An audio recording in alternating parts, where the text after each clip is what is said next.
hubungan yang seperti itu untuk sekarang dan masa depan. Untuk apa?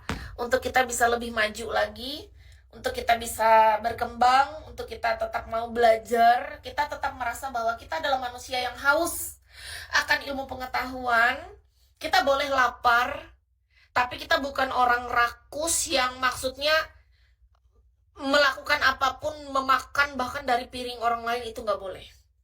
Kita punya jatah porsi masing-masing di dalam piring kita. Mari kita fokus dengan piring kita ini tanpa menjatuhkan piring makan orang lain. Itu prinsip yang diajarin oleh bos Kis. Aku punya bos waktu itu di Denpasar yang ngajarin prinsip ini. Dia bilang kayak gini, iya Amin, gini kak, kata-kata bos yang akan selalu kuingat ya. Yang pertama, belajarlah memanusiakan manusia. Yang pertama. Kedua, kita boleh makan dan fokus dengan piring kita tanpa menjatuhkan piring makan orang lain. Ketiga, manusia itu perlu memang untuk hancur agar dia dibentuk ulang. Setelah itu barulah dia akan siap untuk bersinar sesungguhnya. Itu kata-kata dari Boskis. Nggak ada manusia yang bersinar, nggak ada manusia yang terlihat bagus ketika dia belum merasakan yang namanya dia dihancurkan. Rata-rata manusia yang berhasil, kata Boskis ya, manusia yang berhasil, manusia yang benar-benar jadi, itu karena dia awalnya memang dia hancur dulu, dia memang dibentuk dengan proses yang tidak nyaman. Kenapa Kis mau mendengarkan kata-kata bos ini? Ya walaupun sebenarnya kelakuan dan ucapan dia tuh gak enak tahu, cara dia menyampaikannya gak selembut kayak aku. Dia tuh ngegas mulut, kalau bos aku cara bicaranya nggak kayak aku gini kak.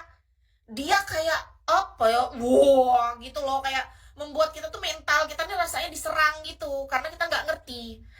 Pada masa itu aku merasa kayak bosku gini banget ya, padahal ucapan dia tuh benar semua.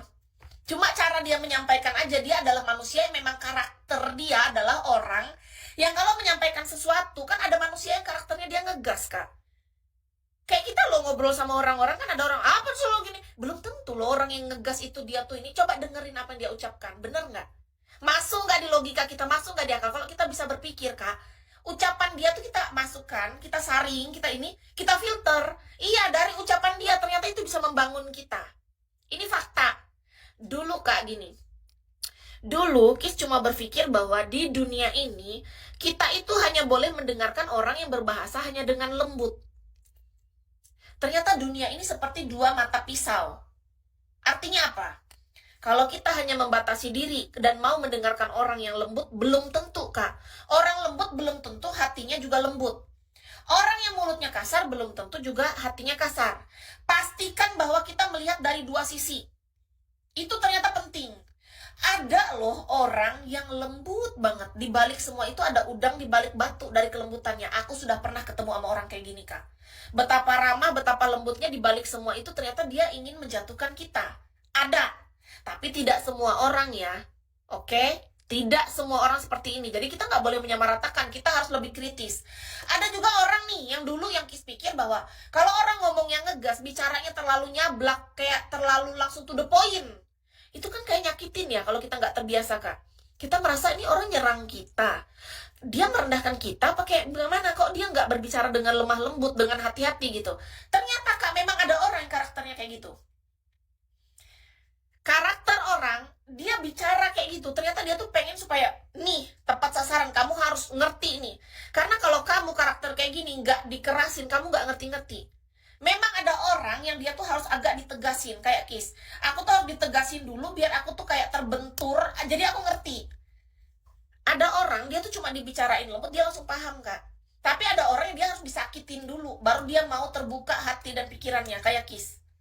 Contoh aku dulu, aku menjalin hubungan sama cowok.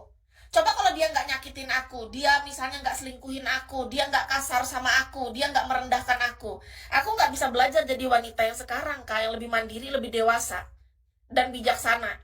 Ini kita dapatkan justru dari benturan dan hinaan itu.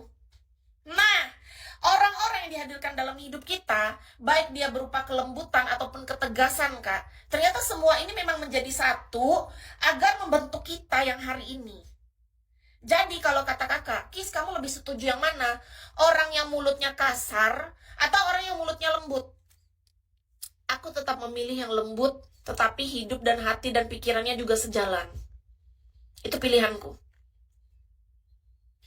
Meskipun aku tahu di dunia ini banyak orang yang berkata kasar dengan tujuan baik, tetapi kalau ditanya, aku tetap memilih yang lembut.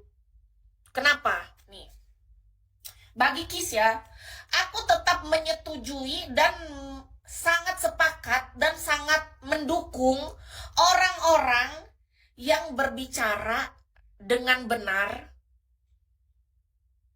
dan bertindak dengan benar. Jadi antara ucapan, isi hati, dan tindakannya itu sejalan. Lembut bukan berarti, gini kak, jarang orang maksudnya gini ya, lembut itu bukan berarti kamu selamat siang, itu menye-menye, beda. Lembut itu bisa dikatakan dengan orang yang berbicara tegas. Ini kayak Kis lagi berbicara, jangan dikata aku sedang jahat.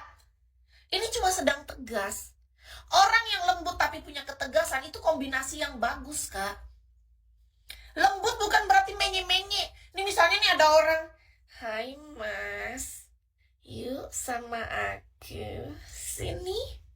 Itu mah bukan lembut. Itu menggatal. Kadang orang-orang gak ngerti nih. Arti dari lembut tuh yang mana dulu? Kita bisa menempatkan diri. Lembutlah pada tempat yang tepat, tegaslah pada tempat yang tepat. Kita harus punya batas dalam hidup. Kita tahu cara melindungi diri. Ini tiba-tiba, Mas, ya kalau dia lagi bekerja nggak apa-apa, itu wajar. Profesional kerja, misalnya nih, aku misalnya sebagai seorang LC, ya kan? Jalanlah aku sama seorang koko, om, atau apa, aku melakukan itu wajar. Namanya dia sedang bekerja. Namanya LC kan dia harus, nih, Mas, butuh minuman tambahan? Nah, wajar. Permisi, Mas. Ada yang dibutuhkan lagi? Mau pesen apa? Biar aku pesenin sekarang. Mau diputerin lagu apa, Mas? Biar sekalian aku jogetin ya. Nah, itu kan beda. Itu mah wajar, dia lagi jadi LC. Jadi kita dalam hidup yang penting kita tahu nih, kerjaan kita apa, posisi kita di mana, sedang berhadapan dengan siapa, tahu situasi dan kondisi. Simple kan? Kalau yang kayak gitu dia menye-menye tapi sama orang lain kerja enggak apa enggak ya beda cerita lah menurut Kis sih. Ini kan pandangan aku. Jadi gimana Mas? Mas Degel kok langsung pergi ya? Ketika dia memberikan Kis